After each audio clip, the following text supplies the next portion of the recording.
So it's my pleasure to introduce Malina. So she's a patient of Dr. Merkley's, who's also here, with ITP. And she's going to be talking about her experience with the disease and having been treated with it. And I think it'll provide a really, really important perspective as a follow-up to my presentation. I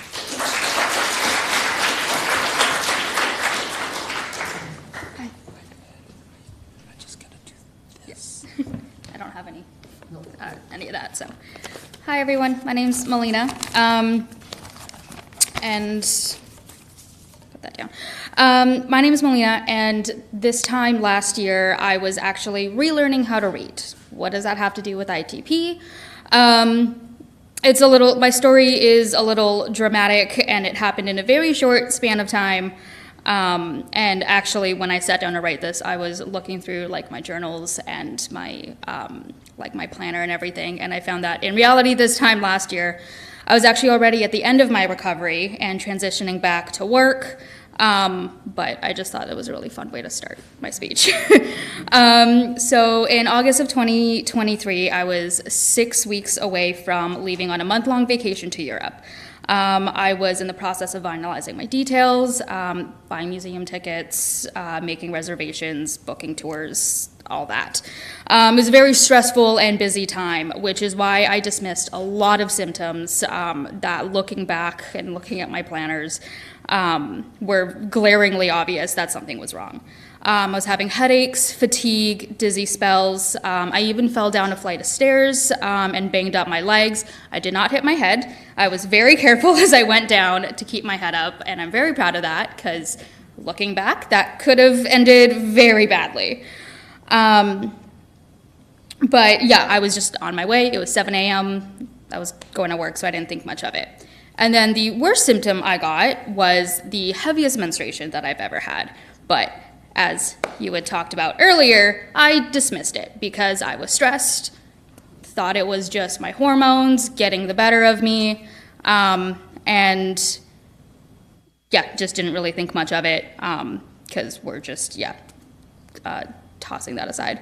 And so just for a frame of reference, I typically do wear a pretty regular light tampon, change it every 6 hours on average. But this time I had to change it nearly every 2 hours, and it was so heavy that I was adding a pad for extra protection with the tampon because I was bleeding right through it. And I still just attributed that to the stress of the trip, and I was in complete denial that anything was physically wrong with me.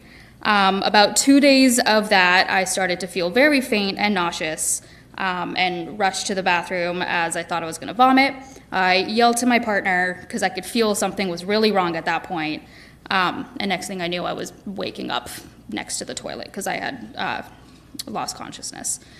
Headed to the hospital where I was admitted pretty quickly, although it took some time to figure out what was going on, especially due to my fall earlier that week. So because of that, most nurses and doctors looking at me dismissed the bruising I had because it was easily explainable. It wasn't just like a random occurrence.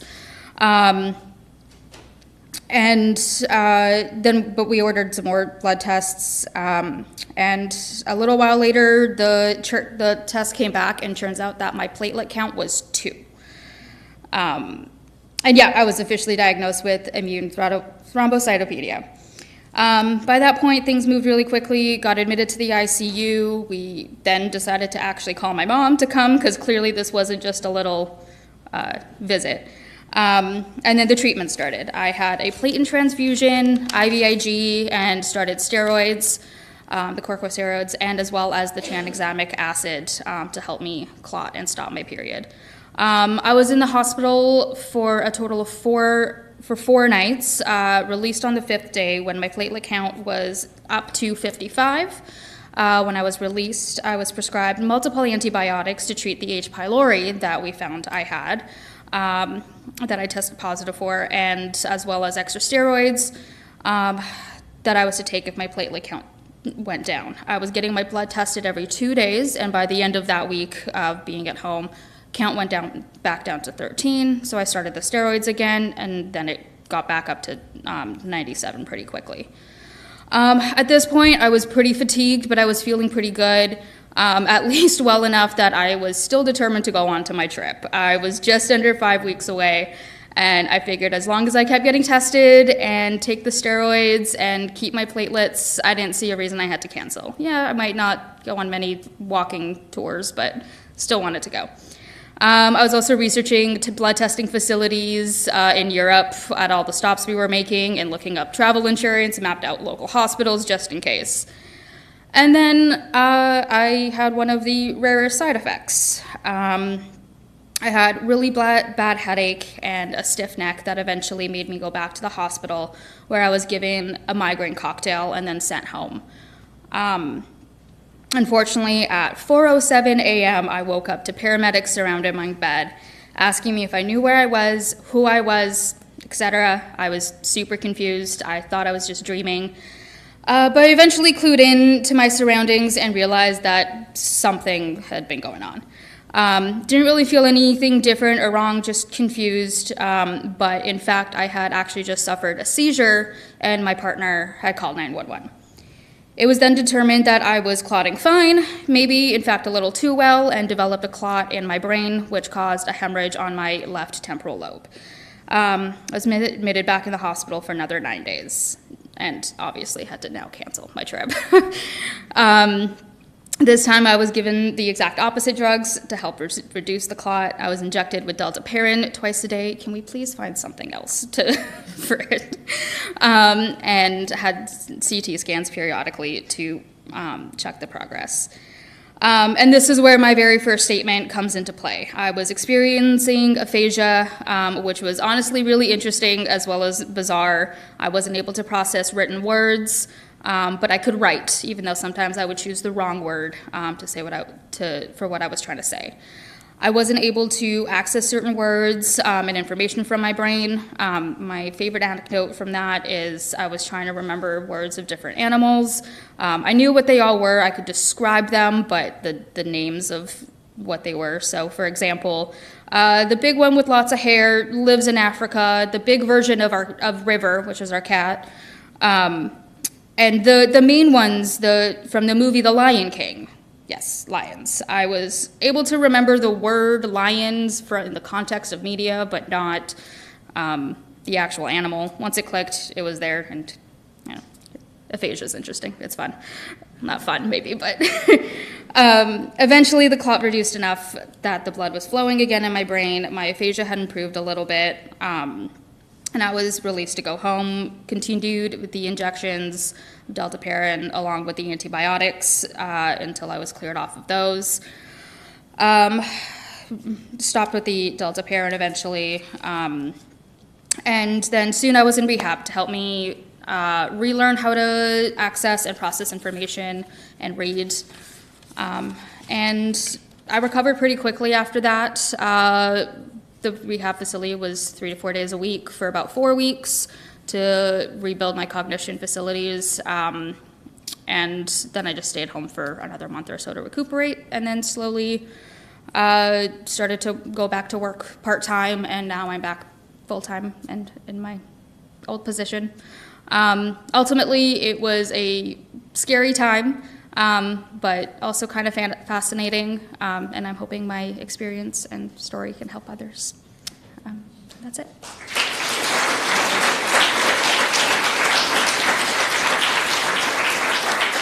I don't know if anyone has questions. Did you go to Europe? Not yet.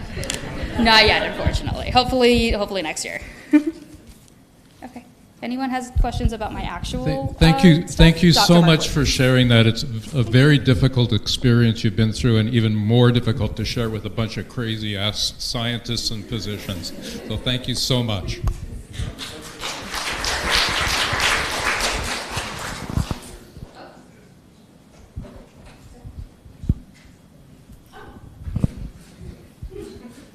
Are there questions that people may have? Yep, way in the back.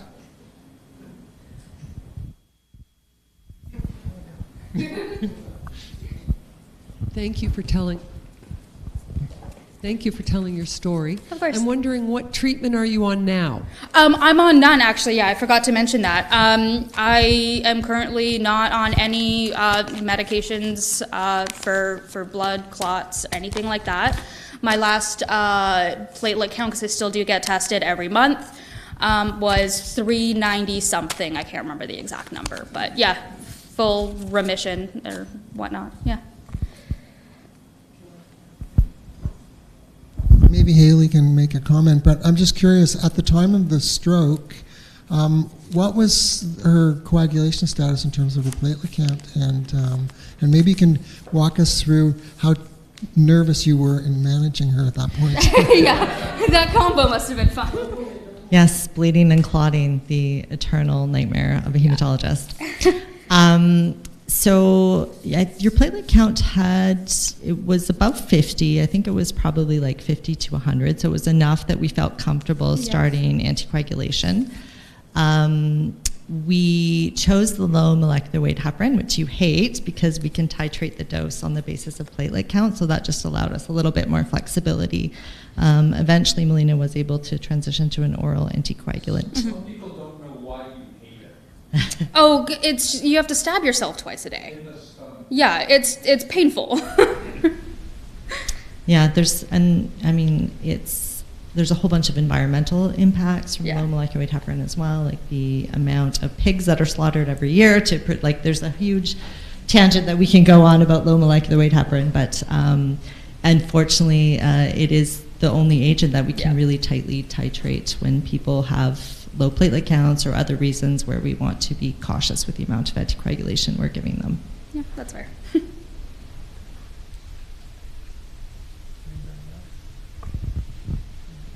I'm wondering if you are willing to share, or if you had anything to say to a group of scientists or physicians besides find something better than I have no idea. Low molecular weight heparin, but